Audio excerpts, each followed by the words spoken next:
Good morning, dear students. Welcome to your own channel Prep Up and this is Aisha.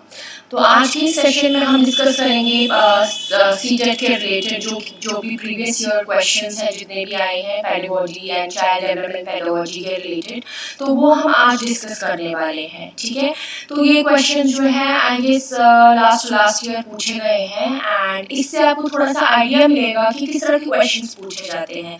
So it will act as a practice set. So while I will be discussing the questions, you will think in your mind that what can be the answer, so that and इससे आपको एक और फायदा होगा, इससे आपको exam में देखिए लिमिटेड टाइम होता है, तो इससे आपको एक आप जल्दी क्वेश्चन सॉल्व कर सकते हैं। ठीक है, तो इससे आपको जो क्वेश्चन सॉल्विंग टाइम है वो भी कम हो जाएगा and you will be able to give the correct answer in less time, right? So let's move on and see what are questions we have today. So question number 1 is, to enable students to make conceptual change in their thinking, a teacher should. So, offer rewards for children who change their thinking, discourage children from thinking on their own and ask them to just listen to her and follow her, offer an explanation in a lecture mode, make clear and convincing explanations and discussions with the students. तो हमने question भी पढ़ लिया, answer भी पढ़ लिया। तो अगर हमें बच्चों हम चाहते हैं कि हमारे जो स्टूडेंट्स हैं कॉन्सेप्चुअल चेंज लाए अपनी थिंकिंग में, तो हमें क्या करना चाहिए? उनको रिवॉर्ड्स देने चाहिए जो ताकि उनकी थिंकिंग चेंज हो, या हमें डिस्करेज करना चाहिए उन्हें कि वो खुद से नहीं सोचें, वो बस टीचर को फॉलो करें, उसी के जो टीचर कहती है बस उसी को क्रैम करें, इमिटेट करें, कॉपी करके और वही बोलें। ऑफर एन एक्सप्लेनेशन, क्या हमेशा लेक्चर मोड के थ्रू हमें एक्सप्लेनेशन देनी चाहिए? ठीक है, या हमें make clear and convincing explanations and discussions with the students.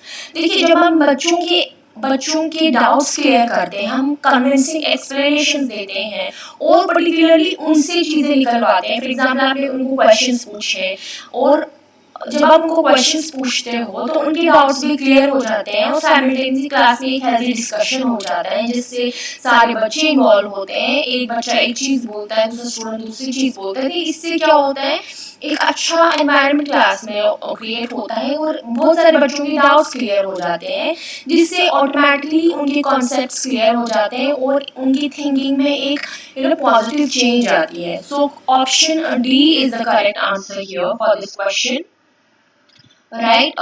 So option D. So we'll mark option D is the correct answer here for this question, right?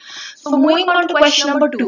Okay, in the context of a primary school classroom, what does active engagement mean? तो जब हम active engagement की बात करते हैं class में, तो active engagement होता क्या है? Okay, so is it memorizing, recalling, and reciting? Is it imitating, copying the teacher? Is it inquiry, questioning, and debate? Is it copying the answers given by the teacher? See, at our times जब हम पढ़ते थे, तो मुझे लगता है particular जब हमारे ज़माने में क्लासरूम्स होते थे, ओके, ज़माना तो पुराना भी है बट स्टिल, तो तब ज़्यादा जो स्ट्रेस था वो मेमोराइजिंग पे था, रिकॉलिंग पे था। टीचर कुछ आंसर्स दिखाती थी और वो बच्चों को बोलती हाँ मैं कल आपका टेस्ट लूँगी, और कल वो टीचर जो स्टूडेंट्स होते थे वो बस वही आंसर लर्न करके मेमोराइज करके बार बार तो उसी को वो वही आंसर्स वो कल लिख देते थे टेस्ट में, तो हो जाता था। But today's education system is entirely different, right? So it's entirely different. It doesn't promote memorizing, recalling, and reciting. Rather, it completely focuses on the logical thinking of the child, concept clarity of a child. So in that scenario, memorizing तो हो ही नहीं सकता, recalling, reciting ये चीजें तो हो ही नहीं सकती. These are out of question. Imitating, copying the teacher हो ही नहीं सकता. Copying answers given by teacher, and it is not right. And so the answer is inquiry based learning होनी चाहिए, questioning होनी चाहिए, debates होनी चाहिए क्लास में। तो ये प्राइमरी स्कूल क्लासरूम से ही हमें स्टार्ट करना चाहिए। अगर बच्चा first, second, third, fourth, fifth की क्लासरूम में है, तो तभी से बच्चों को बच्चों को आंसर देना मत सिखाइए, बच्चों को क्वेश्चन करना सिखाइए, बिकॉज जब बच्चे क्वेश्चंस करते हैं तभी उनके डाउट्स क्लियर होते हैं। सो Answer C, option C is the correct answer for this question. So moving on to question number 3. Children are the most creative when they participate in an activity, okay, to escape their teacher's scolding, under stress to do well in front of teachers, out of interest for rewards. बच्चे सबसे अच्छा creative results कब देते हैं? जब वो activity में involve होते हैं. क्यों? क्योंकि टीचर उनको डांटेगी, ओके, वो उनको स्कोल्ड करेगी, तो उस रीजन से वो एक्टिविटी में पार्ट ले रहे हैं. Under stress to do well, क्या उनको सोसाइटी का स्ट्रेस है, पेरेंट्स क्या कहेंगे, टीचर्स क्या कहेंगे, तो इसीलिए एक्टिविटी में पार्ट ले रहे हैं. या आउट ऑफ इंटरेस्ट, क्योंकि उनका इंटरेस्ट एक्टिविटी में है, वो खुद से कुछ करना चाहते हैं, तो क्या इसीलिए वो एक्टिविटी में पार्ट ले रहे हैं. या फॉर रिवार्ड्स, क्योंकि रिवार्ड्स उनको मिलेंगे, फॉर एग्जांपल टीचर उनको रिवार्ड्स दे या पेरेंट्स उनको उनके ग्रेड्स देख के, उनके मार्क्स देख के खुश हो जाएंगे. क्या इस वजह से बच्चों को एक्टिविटी में पार्ट लेना चाहिए? तो आप क्या सोचते हैं? आप नहीं सोचते कि ऑप्शन सी यहाँ पे is the correct answer, out of interest, because the interest of the child is which matters a lot. Okay, if the child is interested in an activity, ultimately he's gonna give you the best results. Okay, and he's gonna be the most creative person in that, when he has his interest in the activity, and he's definitely going to perform well. So option C is the correct answer here, right? Okay, so option C is the correct answer here, so let's mark it. Fine. Moving on to the next question. Most classrooms in India are multilingual, and this needs to be seen as a dash by a teacher. So here we have to fill in this dash. What's going to store this? Okay. So is it a bother for a teacher? Is it a problem for a teacher? Is it a resource for a teacher? Is it an obstacle for a teacher? So bother तो परेशानी की बात तो है ही नहीं, जब India is a nation where different languages are spoken, right? So in that scenario, like if we have a class of 30 students in a 30 students, and there are many students in the classroom who speak different language, जो बहुत तरह की language बोलते हैं, तो उससे क्या होता है, एक क्लासरूम में एक रिच environment create होता है, because children learn from each other. Okay, they learn from each other, and when children speak in different languages, right? Okay, they get to know each other well, because they get to know about the culture, tradition, rituals, the kind of environment that they have in there, the kind of society they belong to, the kind of culture they belong to, the kind of customs, traditions that they have. So teachers should take it as a resource rather than as a problem or as a bother or as an obstacle, right? So option C is the correct answer here. Teachers should take it as a resource, right? So moving on to question number 5. Mistakes and errors made by students are a wonderful opportunity to label children as weak or unstanding, are indicative of a failure of a teacher and the students. Students should be seen as opportunities to understand their thinking, should be severely dealt with.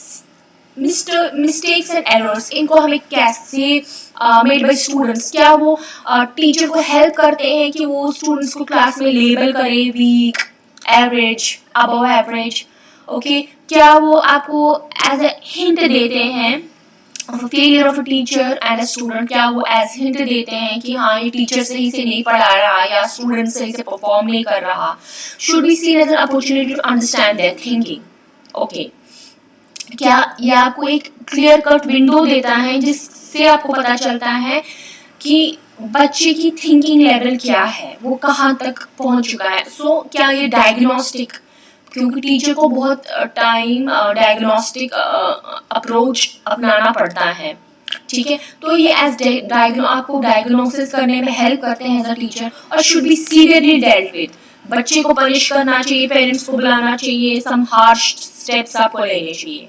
तो आपको क्या लगता है, option A भी rule out हो जाता है, B भी रूल आउट हो जाता है, डी भी रूल आउट हो जाता है? देखिए, मिस्टेक्स एंड एरर्स जो होते हैं स्टूडेंट्स के, वो एज अ टीचर आपको पॉजिटिव वे में लेने चाहिए, ठीक है, बिकॉज वो आपको डायग्नोसिस करने में हेल्प करते हैं. डायग्नोस्टिक अप्रोच जो कि रिमीडी डायग्नोसिस के बाद रिमीडी आती है, right?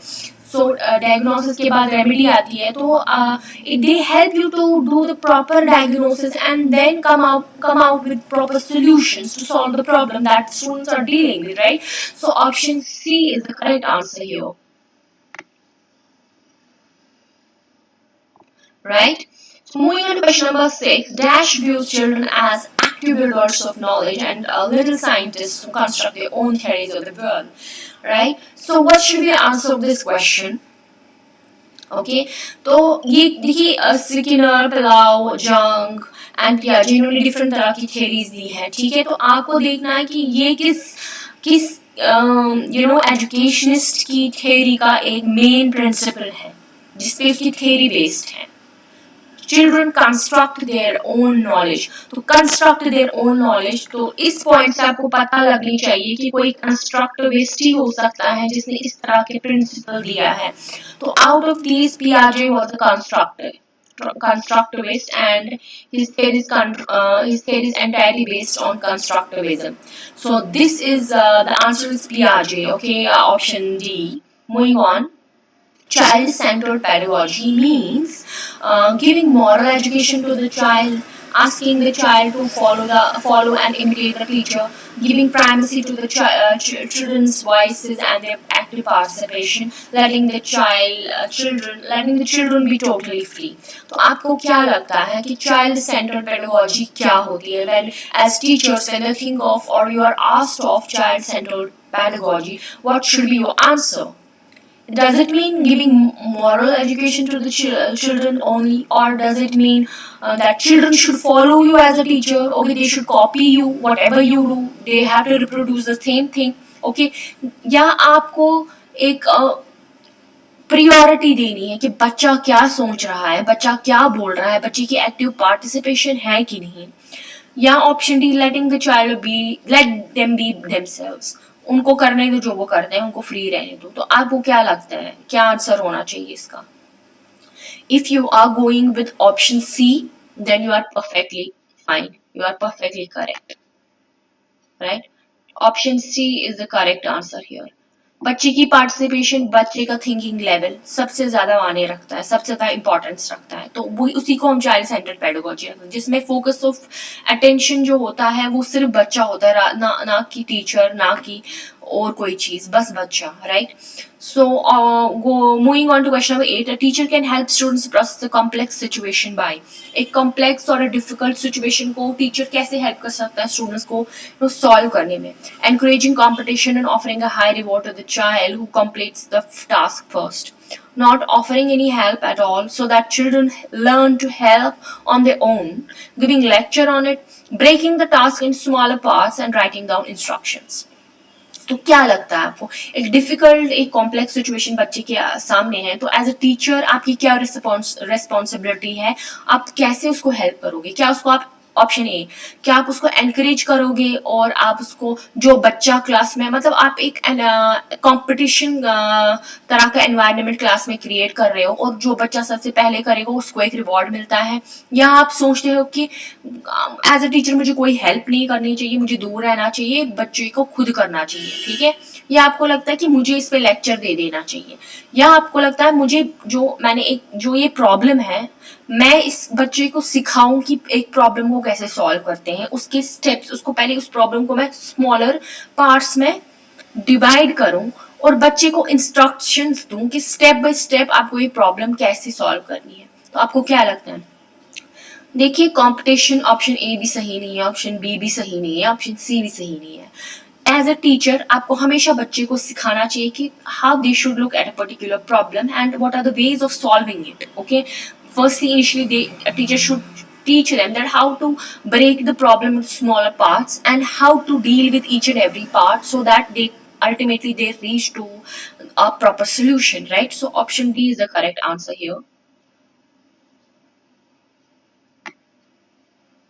Okay, moving on to question number 9. Expecting students to reproduce knowledge in the same way as it is received is good. आपको लगता है कि बच्चा मतलब क्रैमिंग, इमिटेटिंग, कॉपिंग, जो मैंने पहले ही ये इसके रिलेटेड क्वेश्चंस हमने सॉल्व किए, क्या cramming, reproducing the same knowledge the way they are taught in the classroom, क्या उसको हम चाइल्ड सेंटर्ड पेडागोजी कहते हैं? क्या हम उसको मॉडर्न वेज ऑफ टीचिंग कहेंगे? राइट? क्या हमारी जो न्यू एजुकेशन पॉलिसी है क्या वो उसको सपोर्ट करती है? तो आप अब ऑप्शंस देखिए. Is good since it's easy for the teacher to assess. Is an effective assessment strategy. Is problematic because individuals interpret experiences and do not reproduce knowledge as it is received. None of the above. क्या लगता है आपको? If your answer is option C, then you're absolutely correct, because it is problematic. Nowadays, it is problematic. If we go few years back, okay, लो ये problem नहीं थी, because classrooms में बस cramming, imitating, कॉपिंग ही चलता था. But nowadays it is a problematic because each and every child is different, okay, and copying, imitating, ये आप बच्चे को कोई नॉलेज नहीं दे रहे हो, बच्चा इससे कुछ भी नहीं सीख रहा है, right? So option C is the correct answer here. Option C is the correct answer here. Okay, moving on. When students are given an opportunity to discuss a problem in groups, their learning curve.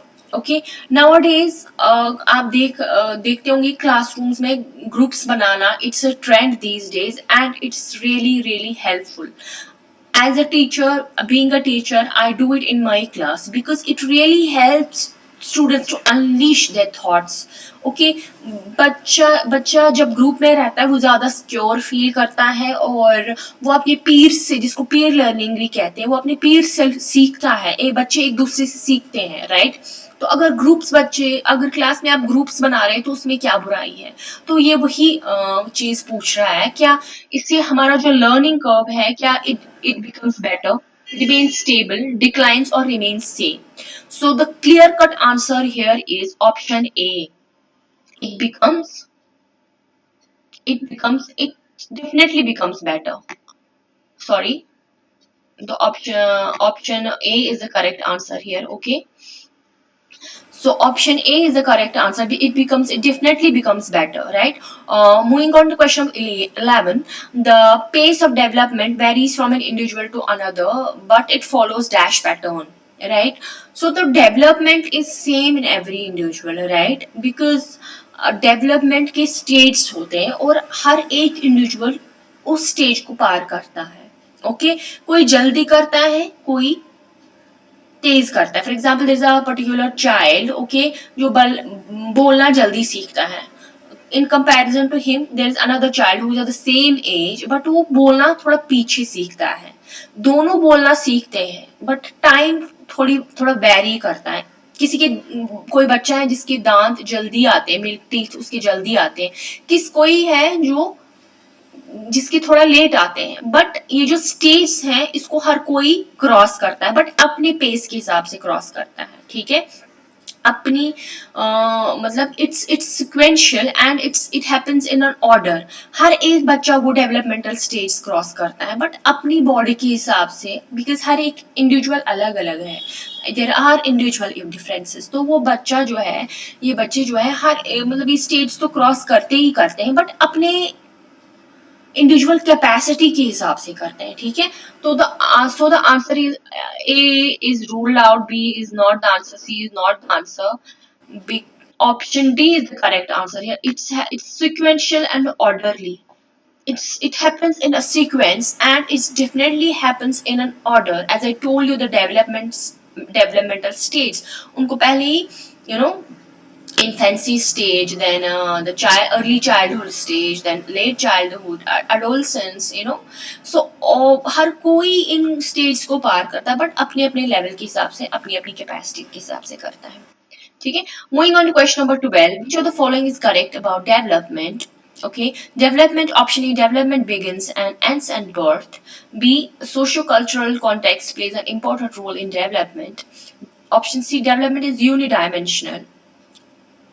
Option D, development is discrete. Okay, so if you have chosen option B as your answer, then you are absolutely correct, because its development is directly it's directly proportional to socio-cultural context, society, culture. It plays an important role in the development. Okay, so option B is the correct answer here. Okay, moving on. Question number 13. Why do individuals differ from one another? Okay, एक individual दूसरे individual से अलग क्यों होता है? Because of the impact of the environment, क्योंकि हर एक का एनवायरनमेंट अलग होता है. Due to the inborn characteristics, क्योंकि हर कोई की हर एक की इनबॉर्न कैरेक्टरिस्टिक्स अलग होते हैं. Due to the interplay between heredity and environment, इसके लिए बोथ हेरिडिटी और एनवायरनमेंट दोनों इंपॉर्टेंट रोल प्ले करते हैं. या option D, because each individual has received a different gene set from his or her parents. क्या लगता है आपको? एक इंडिविजुअल दूसरे इंडिविजुअल से अलग क्यों है? एक प्राइमरी रीजन. दो हेरिडिटी एंड एनवायरनमेंट दोनों इसमें रोल प्ले करते हैं, बट एक प्राइमरी आपको देखना है कि क्यों क्यों होता है ऐसा. देखिए, प्राइमरी रीजन जो है, because each individual has received a different set of genes from his or her parents. That's why our appearances are different, we look different. Okay, so we think different.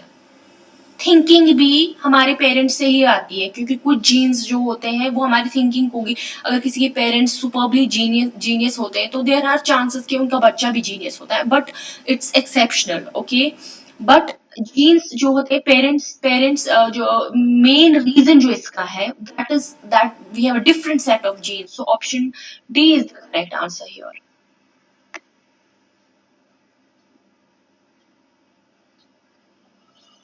Okay, family plays dash role in socialization, and not so important. Family is not that important. Okay, an exciting role, a primary role or a secondary role.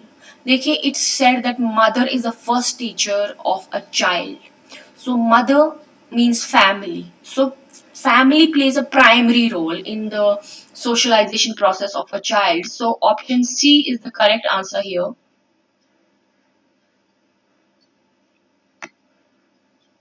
Okay, moving on to question number 15. According to Piaget, children's thinking differs in dash from adults than in dash.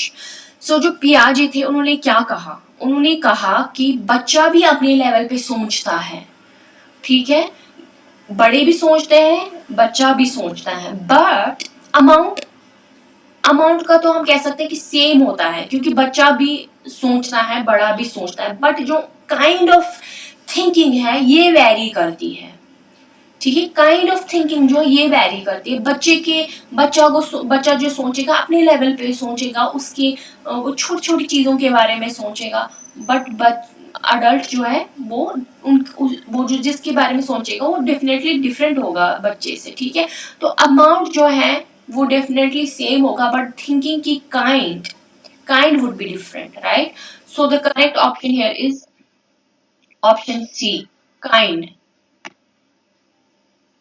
Then in amount कम ज्यादा हो सकता है, but mainly kind.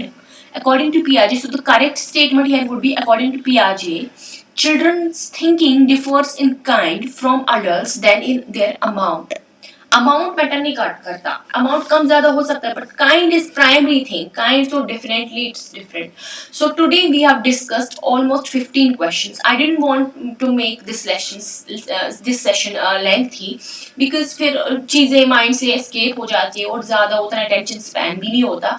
So today we have done 15 questions, and in the next session I will be coming up with more questions. So these questions will act as a booster for your thinking, and they will help you to solve the questions in a less time span. Right, आज हमने 15 questions किए. Next session में हम और 15 questions करेंगे, and definitely these are going to help you. Right, So keep up with your preparations. You're definitely gonna do well in your exams, and do share this video with your friends. Like, share and comment. Please comment करना ना भूले आपको ये session कैसा लगा और किस तरह तरह की videos आपको चाहिए exam related. Do comment to me, and thanks for being on this session. I really appreciate your time that you spent. Okay, and I will definitely try to bring some more, beneficial content for you guys. And till then, just take good care of yourself. Thank you so much.